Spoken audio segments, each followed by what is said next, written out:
ओम शांति। आज का वरदान है अनेक प्रकार की आग से बचने और सर्व को बचाने वाले सच्चे रहम दिल भव। अनेक प्रकार की आग से बचने और सर्व को बचाने वाले सच्चे रहम दिल भव। सच्चे रहम दिल भव, ये वरदान बाबा ने आज हमें दिया। बाबा ने वरदान को एक्सप्लेन किया है। आज का मानव अनेक प्रकार की आग में जल रहा है। अनेक प्रकार के दुख, चिंताएं, समस्याएं, भिन्न भिन्न प्रकार की ये चोट जो आत्माओं को लगती है, ये अग्नि जीते हुए जलने का अनुभव कराती है। आज का मानव अनेक प्रकार की आग में जल रहा है। अनेक प्रकार के दुख, चिंताएं, समस्याएं, बाबा कहते भिन्न भिन्न प्रकार की ये चोट जो आत्माओं को लगती है, ये अग्नि जीते हुए जलने का अनुभव कराती है। लेकिन आप ऐसे जीवन से निकल श्रेष्ठ जीवन में आ गए। आप शीतल सागर के कंठे पर बैठे हो। अतीन्द्रिय सुख, शांति की प्राप्ति में समाये हुए हो, तो रहम दिल बन अन्य आत्माओं को भी अनेक प्रकार की आग से बचाओ। गली गली में ज्ञान स्थान बनाकर सबको ठिकाना दो। तो आज बाबा ने हमें रहम दिल बनने के लिए कहा, और उसमें भी बाबा ने हमें आज की प्रेजेंट सिचुएशन हमें सामने हमारे रखी है, हमें समझाई है। और बाबा ने उसमें ये बताया है कि आज जो मनुष्य आत्माएं हैं वो कितने सारे दुख दर्द से गुज़र रही हैं। बाबा ने कहा कि जितनी दुख है, चिंताएं हैं और समस्याएं उनको आ रही हैं, उनको ऐसी अनुभूति होती है जैसे वो आग में जल रहे हैं। इतनी भयानक पीड़ा या इतने भयानक हर्ट से वो गुज़रते हैं। और बाबा कहते आप अपनी जीवन देखो कितनी सुंदर बन गई है। ज्ञान मिल गया, भगवान मिल गया, सुख शांति अतीन्द्रिय सुख की अनुभूति आपको होती है। तो बाबा कहते सच्चे रहम दिल बनना माना उनको भी उसी राह को दिखाना, उनको भी ये समझाना परमात्मा कौन है और उनका सत्य स्वरूप क्या है, ड्रामा क्या है। क्योंकि नॉलेज, जैसे कहा जाता है नॉलेज इज़ लाइट, तो नॉलेज से ही रोशनी मिलती है और नॉलेज से ही सारे दुख दर्द दूर होते हैं। जब हम नॉलेज को धारण करते हैं तो हमारा जीवन सुख में बनता है। लेकिन उनको समझाया कैसे जाए, दिस इज़ वेरी इम्पॉर्टेंट। क्या उनको हम बोलकर समझाएं, हम कैसे समझाएं उनको? क्योंकि बोलकर तो हमने देख लिया और हम समझाते भी हैं, बोलते भी हैं। कभी मैगज़ीन्स दे रहे हैं, कभी उनको कोई क्लासेस सेंड करते हैं, कभी उनको कोर्स करवाने ले जाते हैं।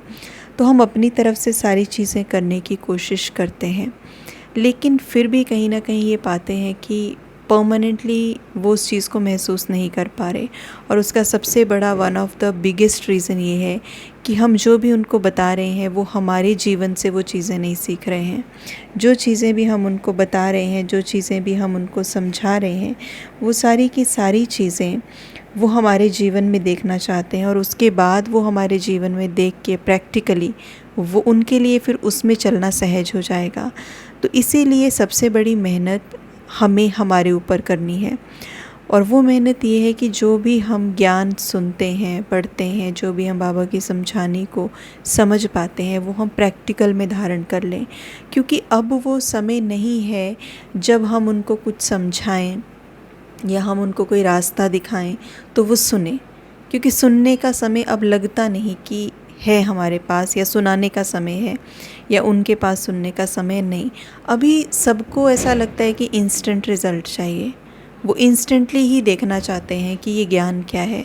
और हमारे व्यवहार से अगर उनको वो मैसेज कन्वे हो जाए कि ज्ञान क्या है, तो ये बहुत अच्छा रहेगा।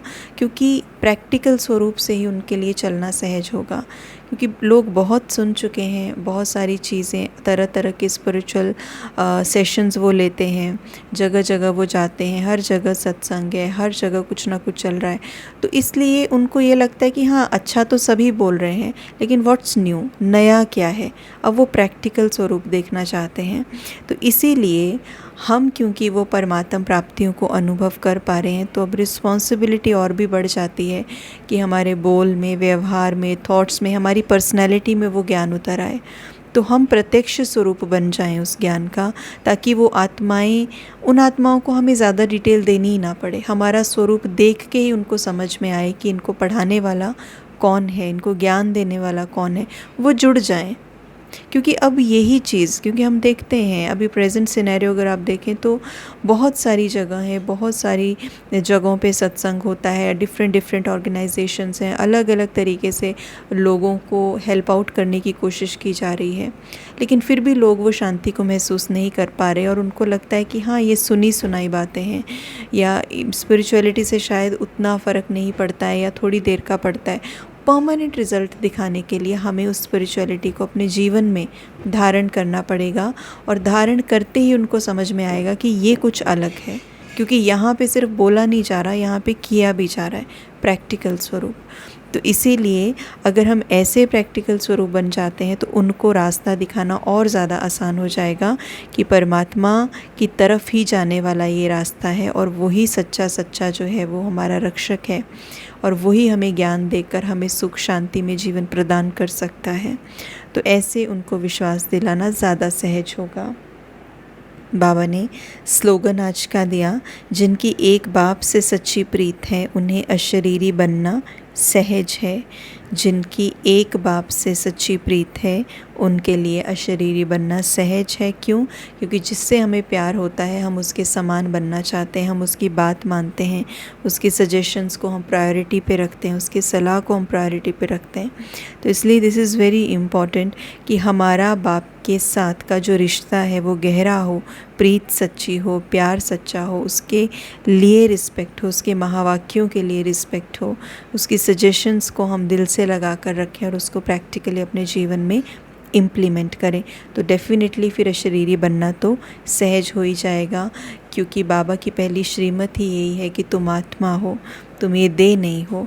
तो अगर उससे प्यार है तो उसकी सजेशन से प्यार है, और उस सजेशन को हम इम्प्लीमेंट तो ज़रूर करेंगे।